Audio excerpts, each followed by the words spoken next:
performance to regular health practitioners, and everybody wants to know more ab work in a sense. It becomes a very like romanticized thing, having a six pack and whatnot. One of the things though, I'm big into not only kind of looking good, feeling good, but performing good, right? So one of the big prime things I want to get to, and this is my own experience, is we have to understand anti-rotation exercises, right? And the topic for today is just anti-rotation. I plan to show you 3 different things that you can be doing. Everybody could do. From regular fitness is immensely going to help you with the structural part, you know what I mean, which have help you in your everyday life. For my jiu-jitsu people, this will help you on the mats big time. And one of the first guys, and none of this stuff takes a lot of like equipment, which is why I love it also, right? So one of the big ones is I believe the term Pallof press.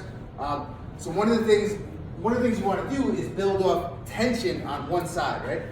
So you want to grab a regular band, mini band, this is a regular $15 band, create some tension, feet narrow, right? This is important. Here, it's going to be very hard for me to speak to you while I do this also. You want to brace your abs. I always say like somebody's going to punch you in the stomach, and then you want to ideally make the alphabet. So there's tension going on here, and I'm moving the extremities, right? I would maybe split up the alphabet, go A to whatever the middle mark is, it's 26 letters, right? A to H or whatever, and then obviously you can do both sides there, right? The other thing that we want to do, you can do a couple sets of that. That's simply writing the alphabet, right? The other thing we want to do, just let me move. Have you guys seen some of my previous posts on traction or lower back traction? It's not something I invented itself. I give all respect to Donnie Thompson. He's the one that I kind of learned this all from. Here's the setup in the bands. There's 3 simple bands, right? Hang upside down and open up your hips and make your back feel amazing. Let me just get these out of the way for you guys. But the bigger thing here, another key item that you want to do, you just need a barbell and one plate on one side, right? And it could be on the ground if you don't have a rack or anything. It doesn't really matter. The bigger thing is that we pick it up, right? When we pick up, this one side is going to work really hard, right? Harder than the other side. And you want to definitely hold this guy for time. You want to hold this barbell basically like as level as possible. And I forget if I'm actually there. But this is almost like that snow shovel effect, right? You ever shovel a long driveway? Shovel a long driveway, and as you're doing it, you feel one side. You definitely want the ability to contract one side versus the other. You could do so with locomotion. If you add locomotion to that, that would be the single arm carries. Anybody that trains at TSA, you know I use those a lot during our warm-ups. And then the last thing that you could do, very simple physio ball, right? Remember the key ingredient here is that you're creating tension on the side of the body, right? Exercises some exercises are just like better than others in certain circumstances, but the idea here is that we're creating tension on one side of the body and then moving the extremities, right? Or not in that case, we're not moving anywhere, but the other one we definitely are. You know, we're writing the alphabet.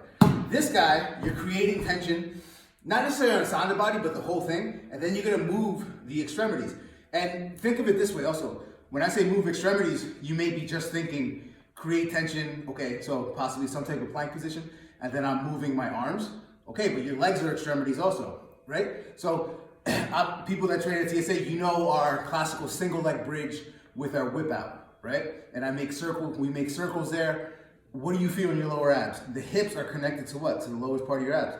This is very important stuff. This is human movement, human function. And when you start losing this stuff, this is when you don't move really well, so you feel like crap.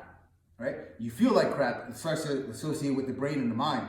And then, that's a cyclical effect, but you have to be able to take care of yourself, right? So this guy here, I call this stir the pot. I mean, not that I call this what I learned it as. Set up in a regular plank, and you could go super high rep here, like 15 reps each way. You're gonna stir the pot, right? So we're going inside circles, outside circles. The bigger the circle, the more connection with the abdominal region, right? And this stuff isn't the topical layer of the abs. So when people think of abs, they're really thinking about the rectus abdominis, the 6-pack, or really 8. if you really study anatomy. I'm talking about the deeper stuff, right? The stuff that goes from your hip to your spine, and there's muscles that are superficial, there's muscles that are deeper. The deeper stuff is what usually connects to the structure, and what connection to the structure is what makes everything like adequately move, you know?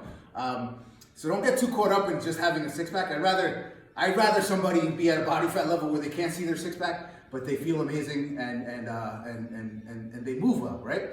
Than somebody who has a six-pack in a sense and kind of moves like crap. And it's all relative, right? It's all in the eye of the beholder, right? I guess what impresses some people doesn't necessarily impress the educated, you know? So that's 3 awesome movements you could add to your arsenal. Does not minimal equipment, right? I'm big on using minimal stuff. I'm not for the flashy stuff, to be honest. So let's just go over it. Paleo press from the side. Write the alphabet, right? Literally, you don't have to use a 45, you can use a little bit less if you need to. We're gonna hold that bar out there, hold it at level, you're gonna feel that. And if you've ever shoveled snow, you know that feeling, right? And then stir the pot. You're making inside clockwise circles and you could, by all means, use those in rep counts, set up a timer, 30 seconds. However, it doesn't really, that's not the point of it, like the point is getting it done, right? And this is like anti-rotational work, which is excellent work for the structure, I'm telling you. By all means, if you guys have any questions here, Coach Lou, till later.